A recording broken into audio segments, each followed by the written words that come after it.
Quais são as coisas aqui nessa obra que eu acertei na mosca? Nesse vídeo aqui, eu quero te mostrar algumas coisinhas que foram assim, ó, acertos na medida, que eu acho que vale a pena você pensar para a sua casa também. São coisas que até no começo eu estava na dúvida, mas agora que a gente já terminou a casa, vem aqui para você ver, essa casa está terminada.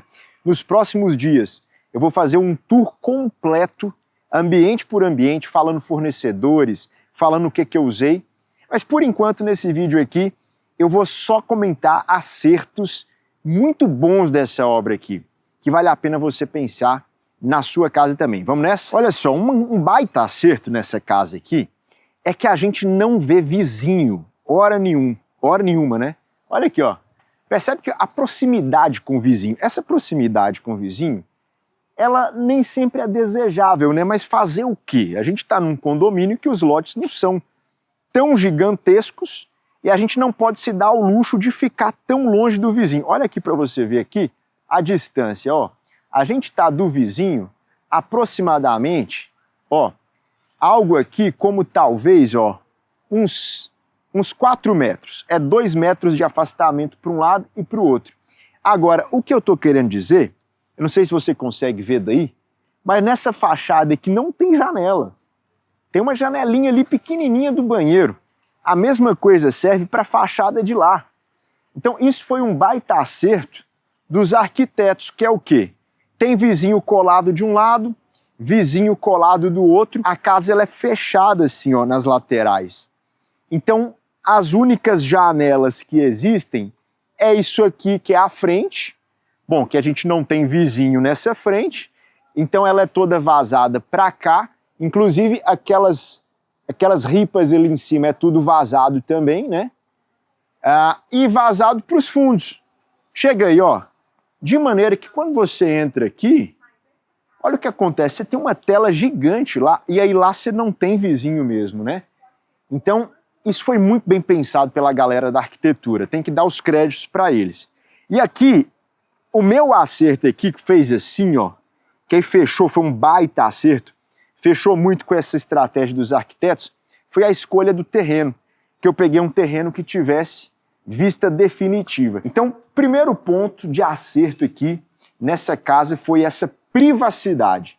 Olha só, aqui dentro eu sequer consigo lembrar que tem um vizinho muito perto ali, ou um vizinho muito perto para o lado de cá. Vem andando aqui para você ver, ó.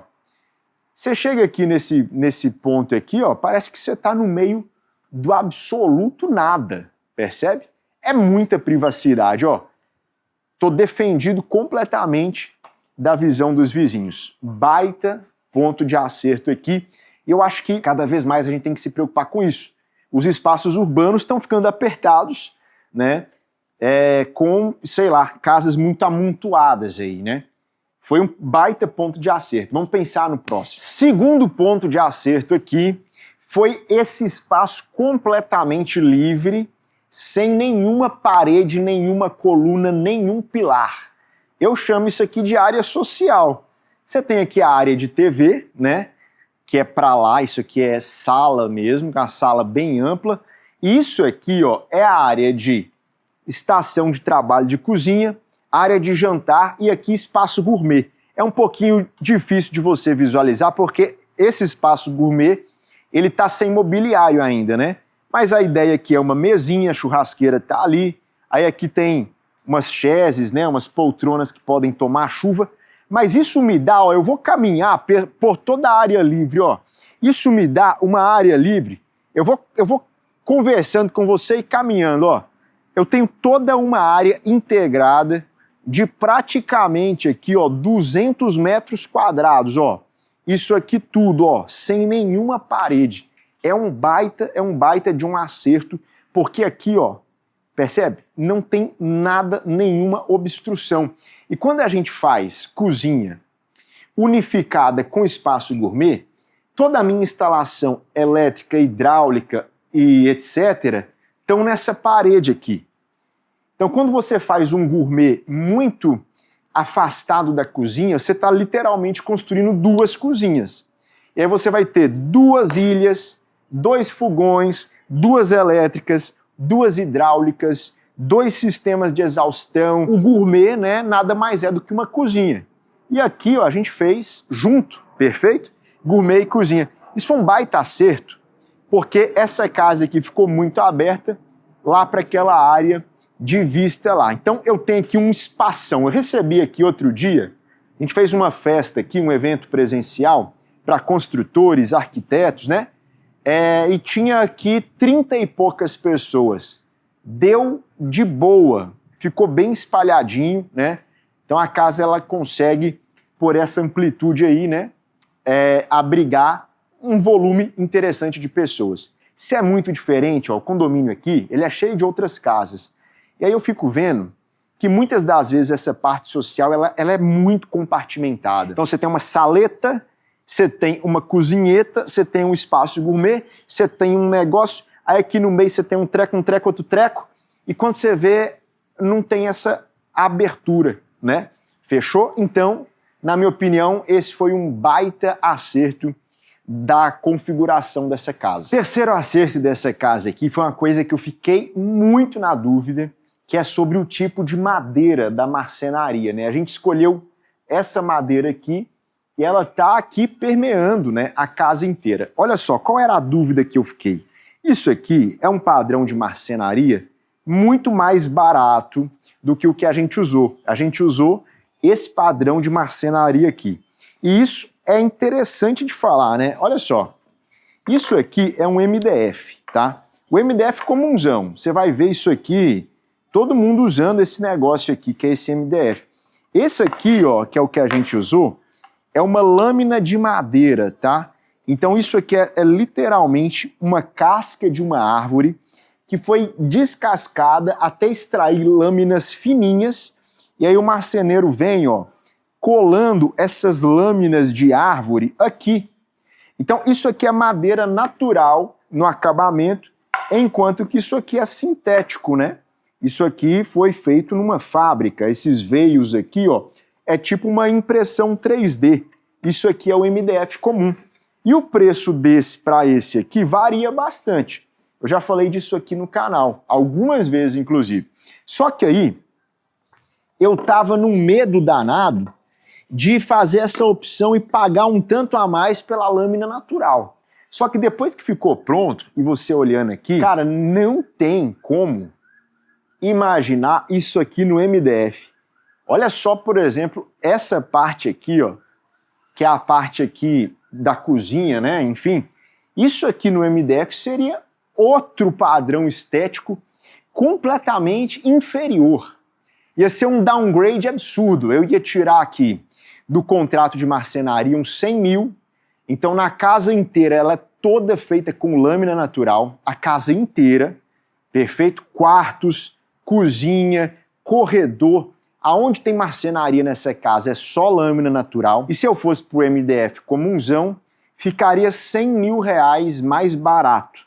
Só que na hora que eu vejo aqui o padrão da casa finalizada e imagino isso aqui, ó, no MDF, cara, na minha opinião, tá? Cada um pensa alguma coisa sobre isso, mas eu veria um downgrade absurdo aqui. Eu acho que seria padrão muito inferior. Então essa decisão é uma decisão difícil, né, cara? É uma decisão, assim, de 100 mil reais. Não é uma decisão trivial, né? Que você decide como se fosse, vou ali comprar um pão. Pô, é uma decisão pesada. E aí eu custei decidir, né? Mas agora que eu tô vendo a finalização, cara, fez uma diferença absurda no padrão da casa aqui, ter ido pra lâmina natural, tá?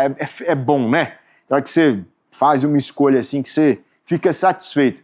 Foi isso que aconteceu nesse ponto aqui, isso é um acerto. E aí, qual é o lance sobre acerto que eu queria falar com você pensando nisso, né? A sua casa, ela tem que ser consistente no padrão do começo ao fim. Imagina se eu começo colocando, ó, esse mármore aqui no piso, esse mármore na ilha, né, móveis dos bons e dos melhores, e eu vou para uma marcenaria que ela fica destoando do todo. Eu conheço pessoas que, na hora de fazer as primeiras escolhas aí para a obra, por exemplo, vai comprar o acabamento, os revestimentos, já dá uma estourada. Aí vai escolher esquadria, já dá uma estourada. Depois, no final, quando a grana fica curta, a pessoa quer ali meio que economizar em coisas bestas. Então você tem que ter muita, né, sabedoria aí para você mirar um padrão constante. É uma casa média do começo ao fim, é uma casa mais nobre do começo ao fim, é uma casa simples do começo ao fim, é uma casa alto padrão do começo ao fim, para sua casa ter uma linguagem harmônica, né? Quando você pega e vê a casa assim, ó, com a linguagem totalmente harmônica, é isso que está acontecendo. O padrão do piso é o mesmo do teto, dos móveis, enfim, das bancadas, né? Então fique atento com isso, porque é o tipo de decisão muito difícil, né? E aí tenha em mente que aquilo que você vai escolher para um item vai ser o padrão ali mais ou menos do restante da casa. Isso pode ser uma armadilha aí dentro do seu processo, tá? Inclusive, parêntese aqui no vídeo, né? Se você quiser construir com essa sabedoria de refinar escolhas do começo ao fim, eu te convido para fazer parte do meu curso. O link da lista de espera está aqui na descrição do vídeo, tá? Quando abrir vagas, a gente te chama. Vamos pro próximo acerto nessa casa aqui. O quarto acerto dessa casa, que eu acho que foi um golaço na gaveta, foi essa piscina aqui. Tudo da piscina. Tô falando do tamanho, da escolha de revestimento, eu tô falando da posição dela em relação à casa e alguns detalhes técnicos que eu já vou mostrar para você. Eu acho que a piscina foi muito acertada. Vamos comentar sobre esses detalhes, então, porque piscina sempre gera muita dúvida. Todo mundo já entra nesse assunto com dúvida se vale a pena, qual o tamanho ideal. Olha, essa piscina aqui, ela não precisava ser maior de jeito nenhum. Ela tem 2 metros por 11, tá? Ela atende muito bem essa casa aqui, que é uma casa de 550 metros quadrados. Veja que não é uma piscina gigantesca, é uma piscina pequena até, pequena entre aspas, né? Uma piscina assim, que tem maiores por aí. Mas, cara, um casal com 2 filhos, 3 filhos, mais duas crianças visitando, um adulto entrando na piscina para brincar com as crianças, ou seja, o dia a dia. Você não vai transformar a piscina da sua casa no piscinão de Ramos, né? Chega lá parentada do interior e entra 30 pessoas na piscina. Ninguém constrói uma piscina pensando nisso, cara. Você tem que pensar no dia a dia. E essa piscina aqui pro dia a dia ficou incrível. O tamanho dela não precisava ser maior. Quer uma piscina maior? Vai pro clube do condomínio, vai pra aula de natação. Aqui, cara, pro dia a dia ela tá perfeita. E ela tá numa posição aqui, olha só quantos acertos acumulados, né? Dá uma baixada aqui, ó, você que tá aqui na altura, ó, essa posição que você tá aí é a posição de quem tá enxergando a piscina num nível mais horizontal, ou seja, quem tá vivendo a casa lá dentro, ó, sentado lá no sofá, na mesa, ele está enxergando a piscina na posição, no ângulo que você está aí.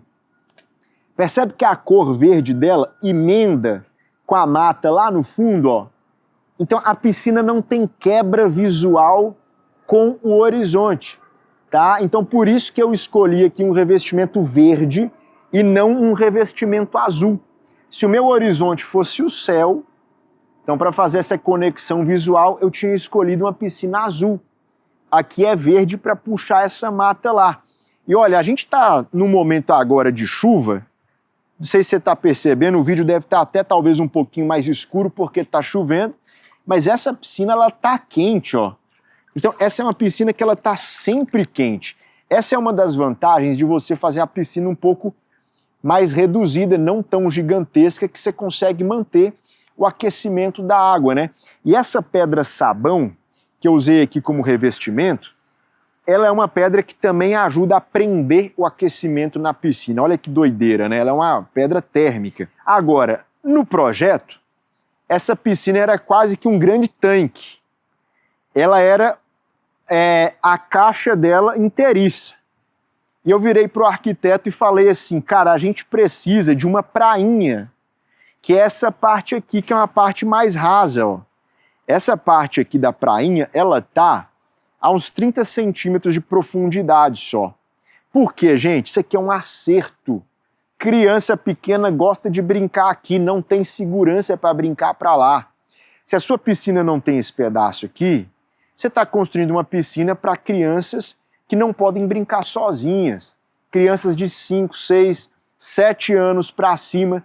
Então você está desperdiçando uma boa parte da infância, né? Talvez, tá? Essa parte aqui, ela vai ajudar demais.